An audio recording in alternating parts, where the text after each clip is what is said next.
C'est la première fois que je viens au salon. J'y suis venu pour voir changer l'électricité du pays, pour passer en LED. Cela fait la deuxième fois. J'étais déjà venu l'année dernière, d'ailleurs, je me souviens, il faisait un froid de chien, que cette année, c'est vraiment agréable. C'est la première fois que je viens au salon, oui. Si je suis ici aujourd'hui, c'est pour l'éclairage public. On aime bien, ça fait déjà quelques fois qu'on y va.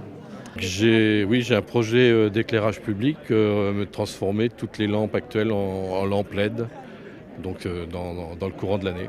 Je suis venu quand même pour voir si les futures lampes qui vont éclairer ma commune, pour faire aussi le choix de ces nouveaux LED, quoi. Alors en matière d'éclairage public, pas réellement de projet, si ce n'est de l'enfouissement. Donc on a déjà commencé une grande partie de l'enfouissement sur le bourg, sur les hameaux, donc j'ai encore des travaux d'enfouissement à réaliser. Cette année, nous avons des projets. Nous allons passer tout le parc en LED éclairage intelligent grâce au SDEY qui nous subventionne à 70%.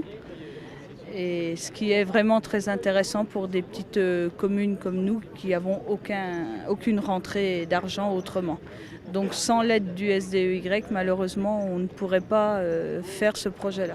Alors, en ce qui concerne l'éclairage public, on était un petit peu en avance sur notre temps puisque on a refait une place du village qui a obtenu d'ailleurs le premier prix départemental et on a déjà éclairé en LED dans les années 2010. On était avec la commune de Sauvigny-le-Bois pratiquement la première commune à utiliser les LED.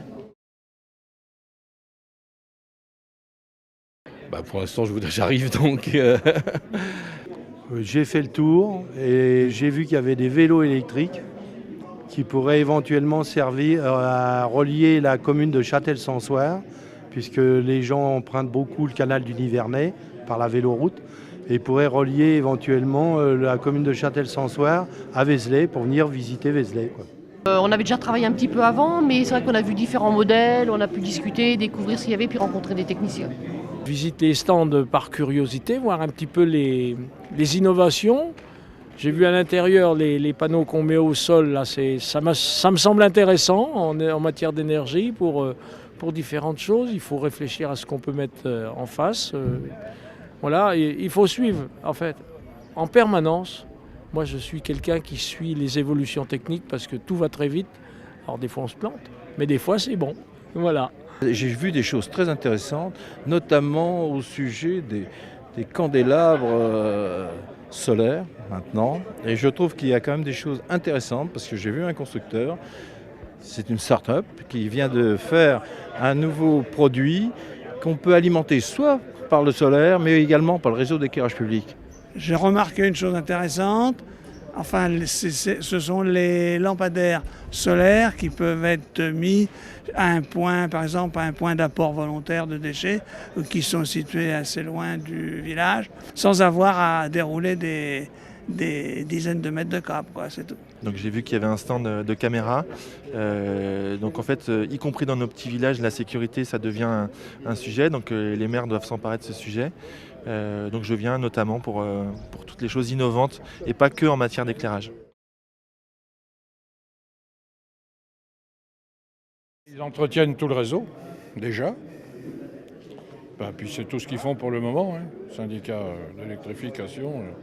Ils nous ont enfoui une partie du pays aussi, il y a au moins 5 ou 6 ans. Et on a confié effectivement la compétence éclairage public au SDE dès le départ. Donc maintenant, c'est le SDE qui gère notre éclairage public depuis le début. En nous subventionnant. Les subventions, et puis le restant, c'est à la charge de la commune.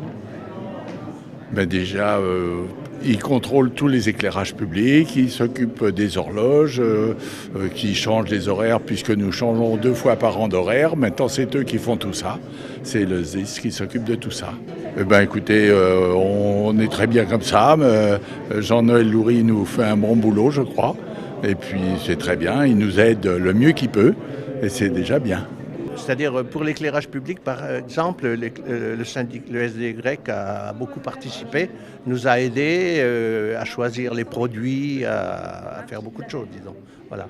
Et autrement, le SDY nous aide aussi beaucoup sur les alimentations qui sont à reprendre, c'est-à-dire les enfouissements de lignes qui sont encore des choses en acte pour l'instant.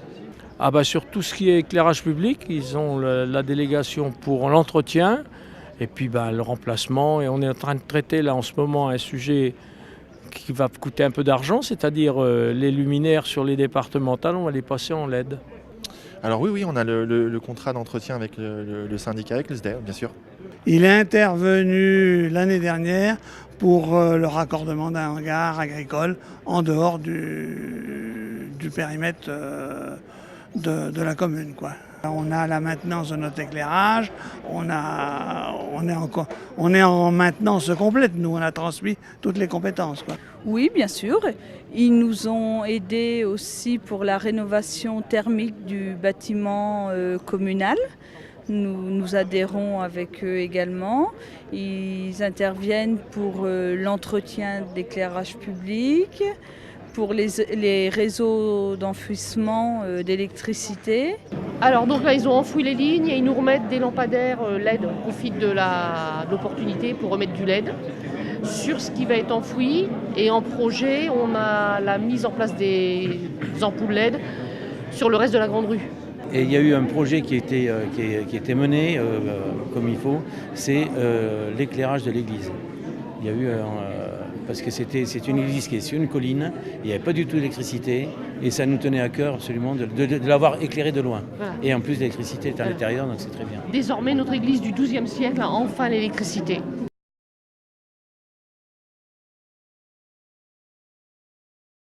C'est pour ça que je veux transformer l'électricité du pays public en LED pour faire des économies. Et puis de toute façon c'est bon à renouveler. Alors, en ce moment c'est bien subventionné. On va faire une tentative pour voir si on rentre dans les clous. Parce que le budget, il est tout petit. Hein. On ne peut pas faire de gros travaux. Il n'y a que 150 habitants, un tout petit budget. Alors c'est déjà fait, puisqu'on vient de passer en éclairage intelligent. Donc maintenant, on peut gérer toutes les lampes de la commune. C'est par souci d'économie, déjà, pour éviter d'avoir un entretien régulier de l'éclairage public. Alors effectivement, toute la commune n'a pas été faite en éclairage LED, parce que 22 hameaux, ça fait quelques lampes. Donc pour l'instant, c'est seulement le bourg qui est en LED. Et on avait changé d'ailleurs les ampoules il y a 4-5 ans. On avait remplacé toutes les vieilles ampoules pour déjà faire des économies. Eh bien, pour économiser l'énergie, nous allons changer nos lampadaires qui sont déjà relativement économes, mais on va mettre des LED. On a même repris toute la salle des fêtes. On a réaménagé l'intérieur, on a tout changé pour faire l'isolation, pour économiser comme toujours l'énergie. On en est là. Alors en éclairage public, on a déjà fait pas mal parce que il y a 2 ans, on a changé 179 points lumineux. Donc pour l'instant, voilà, c'est déjà pas mal. On est passé de l'éclairage traditionnel avec de l'éclairage à LED. On a remarqué c'est une économie sur les consommations. Ça c'est flagrant. Écoutez, plus que satisfait parce que nous attendions 20-25 exposants, nous en sommes 31 et vous avez vu qu'il y avait des exposants de grande qualité, des gens qui viennent de très loin puisque nous avons même une entreprise de Corée du Sud qui, vous l'avez vu, a fait des travaux colossaux dans le monde et notamment l'équipement de la ville de Paris et que ces gens-là viennent jusque chez nous, c'est un geste fort. Je suis très fier de présider l'ESD qui est composé d'une équipe très pertinente, très performante et très jeune, moderne, et qui s'engouffre dans la brèche du modernisme avec beaucoup de talent et beaucoup de passion. Donc je suis un président heureux.